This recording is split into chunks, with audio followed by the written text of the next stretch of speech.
By the advent of the 4th century, the Roman province of Britannia had been completely integrated within the Roman world. A kind of hybrid upper class had developed, which was the result of unions between primarily Roman men and Celtic women from the local cultures, the various British tribes. And this kind of cultural fusion took place in which you had elements of Mediterranean life, for example, the upper class living in villas with Roman-style statuary, diets based on the Mediterranean staples, cheese, olive oil, wine, etc., becoming very popular. And of course, by the middle of the 4th century, many people in Britannia had converted to the religion the Romans had brought with them over the preceding 2 centuries, which was Christianity. Christianity was on its way by that point to becoming the official religion of the Roman Empire, and it spread very rapidly in Britannia, with churches being built throughout the province. Security, law and order, and protection from invasion had always been provided by the Roman legions. To the north, you had the Picts, who were Celtic peoples who were seen as especially uncivilized by the Romans, who would raid south into what's now England, into central Britannia. And the Roman Emperor Hadrian constructed a very, very large wall to keep them out. And the legions were very good at keeping them out. And so security was maintained by the Roman army. Well, as the military situation of the Roman Empire deteriorated, the ability of the empire to defend Britannia also deteriorated. We're entering around the end of the 4th century, what we call the Migration Age, the period in which primarily Germanic peoples began to enter the Roman Empire from the north and northeastern portions of Europe. And so you had groups like the Visigoths, who would break through and eventually sack Rome under their chieftain Alaric. They would ultimately settle in Spain, in the Roman province of Hispania. You had the Vandals, who would make it all the way to North Africa and would conquer that part of the Roman Empire. You had the Ostrogoths, the Eastern Goths, who would eventually settle in Italy. And you had other groups like the Franks, who would move into what's now France, from where France gets its name. The Romans called it Gaul. And you had the movements of many, many different peoples, Huns from Central Asia, etc., moving into different parts of the Roman Empire, causing widespread destruction, the destructions of cities, the deaths of literally of millions of people. And this period of history, the Migration Age, was a period in which the Roman Empire was thoroughly rocked, and in the West ultimately collapsed. Well, as Italy in particular was threatened by the rampaging populations of people who crossed the Rhine and moved south into Gaul and then into Italy, the Roman state began to panic. And of course, if they're struggling to defend Italy, there's going to be less resources available to defend a far-flung province like Britannia. So in 410, the Roman Emperor Honorius wrote a letter to the Romano-British population telling them that they would have to see to their own defense, that no more Roman legionaries would be coming to Britain to defend them. So the Romano-British had to organize their own military from within their own population and under their own leadership. The greatest threat that the Romano-British had faced consisted of the threat posed by the Picts to the north of what's now Scotland. This is before the ancestors of the modern Scottish came out of Ireland and invaded what's now Scotland and conquered it. The Picts, without the Roman legions there to man Hadrian's Wall, the Picts threatened to spill into Britain and to cause great devastation.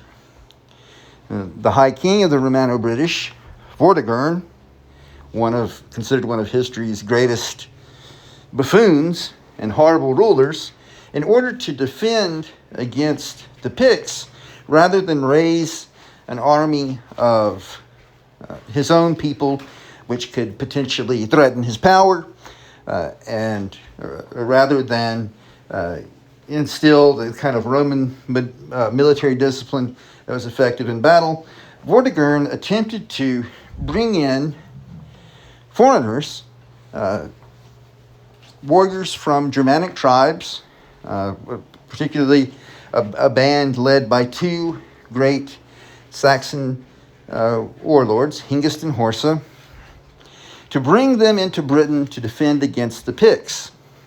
So he invited warriors from what's now the Netherlands and northwestern Germany and Denmark, Angles, Saxons, and Jutes. These were the three major Germanic tribes. He invited them into Britannia to help defend against a Pictish invasion. And of course, just as some of his advisors had warned, once these Germanic, from the Romano-British point of view, barbarians began to secure the territory, they eventually began to rule for themselves. And of course, an added development was that they began to actively genocide the male population of Romano-British. So you had a large number of Germanic-speaking Angles, Saxons, and Jutes arriving via sea across the North Sea.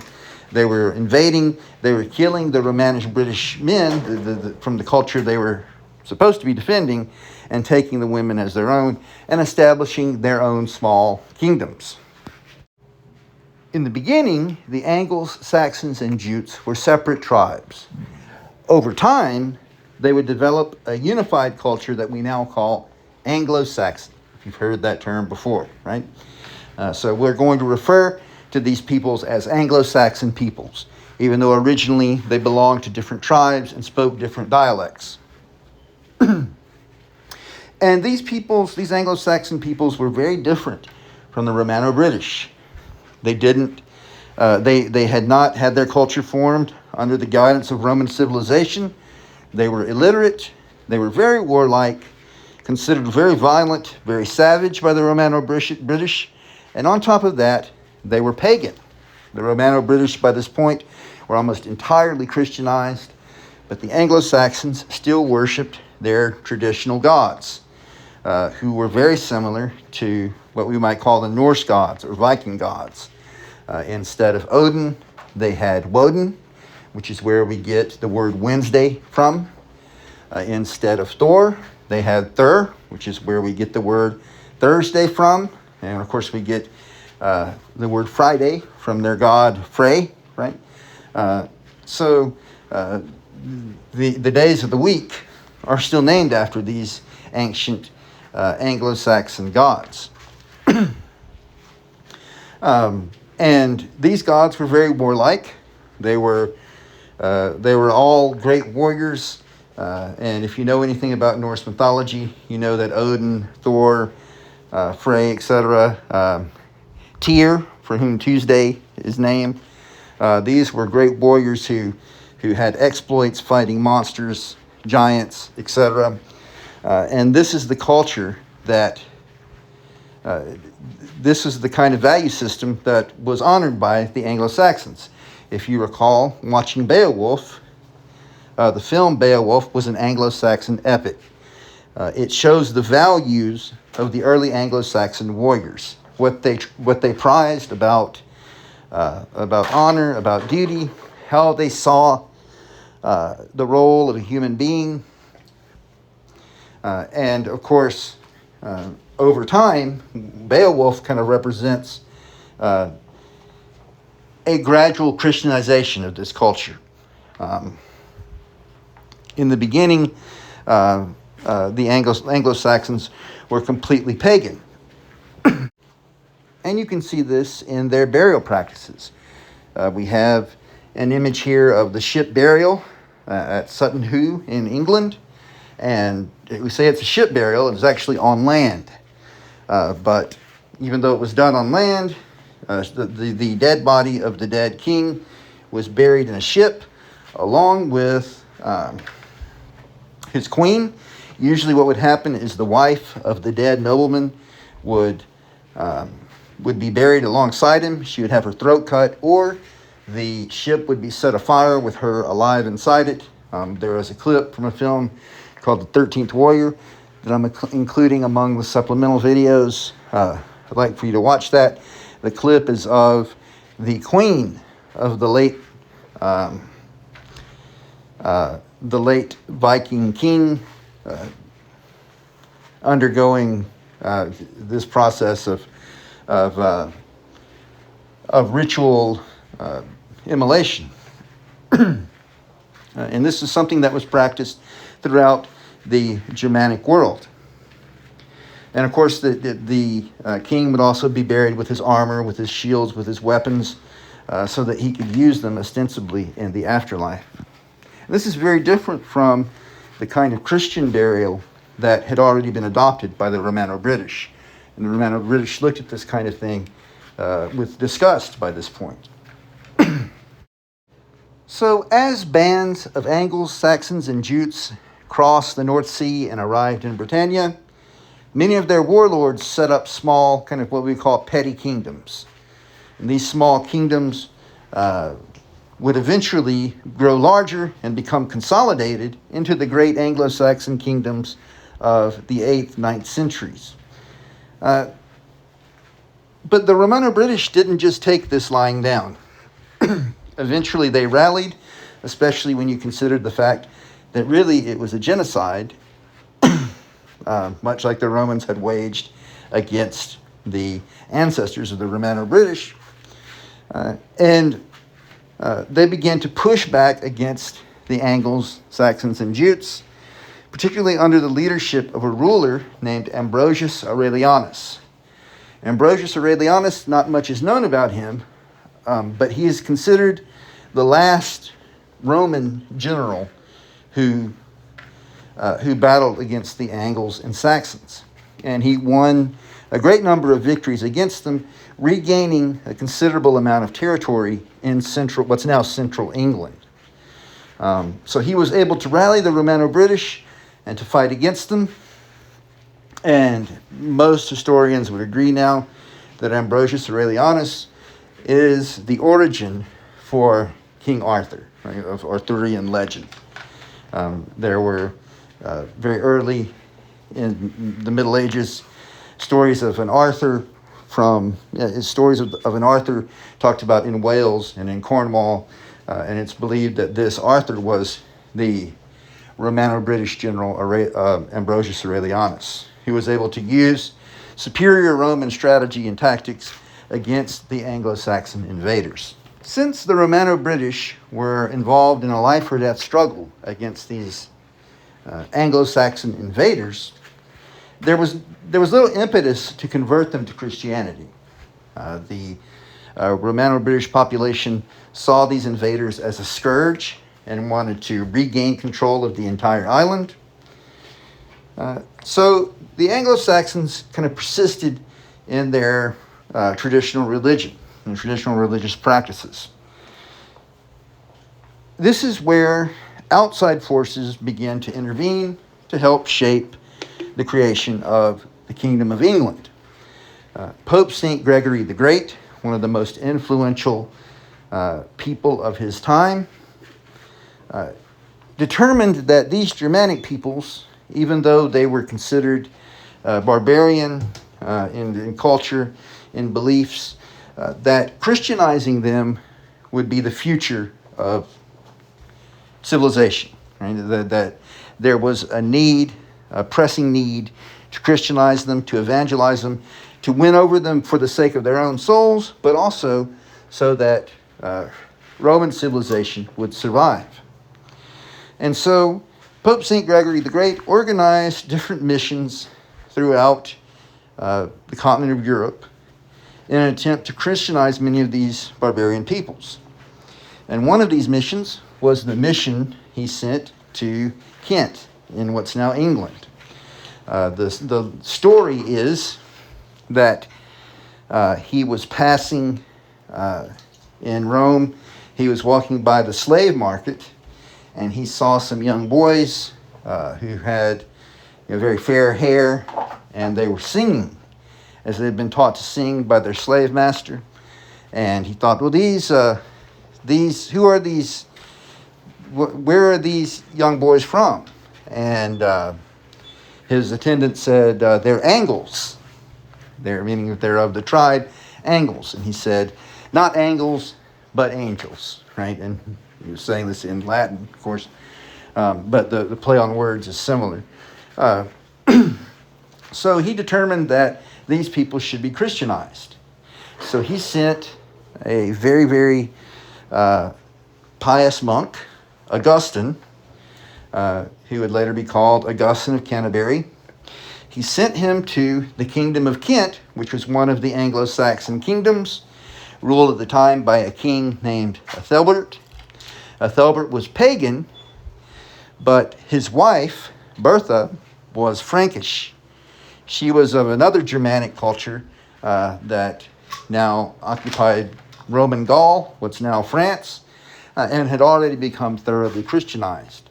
And so she practiced Christianity, and Ethelbert allowed his wife to practice Christianity, even though he was a pagan, even though he worshipped Woden and Thor and engaged in human sacrifice, etc.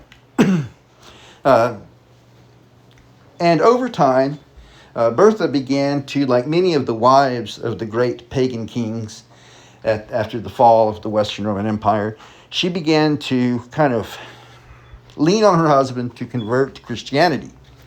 And the mission of Augustine of Canterbury to Kent was part of that process. She actually, many historians now believe that she actually was the one who requested that Augustine come and spread Christianity in her husband's kingdom. And so when Augustine arrived, Ethelbert allowed Augustine to preach, to establish a church, and to begin converting the people to Christianity.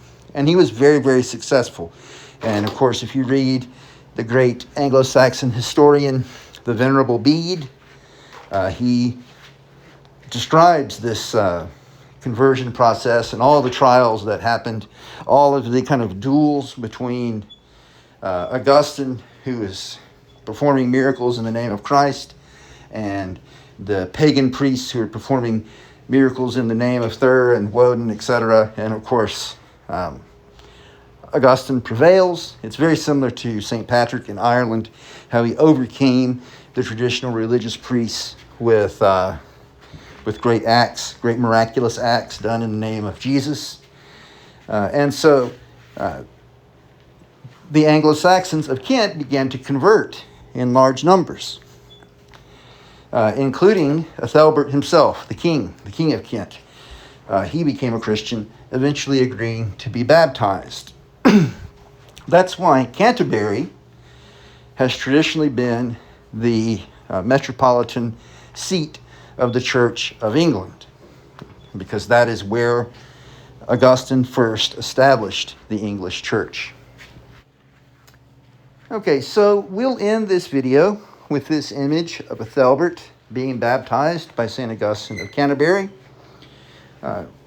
As a result of St. Augustine, of this mission, Christianity would become firmly entrenched in the lands of the Anglo-Saxons. Angleland, which would later become the word England. The word England comes from the Angles.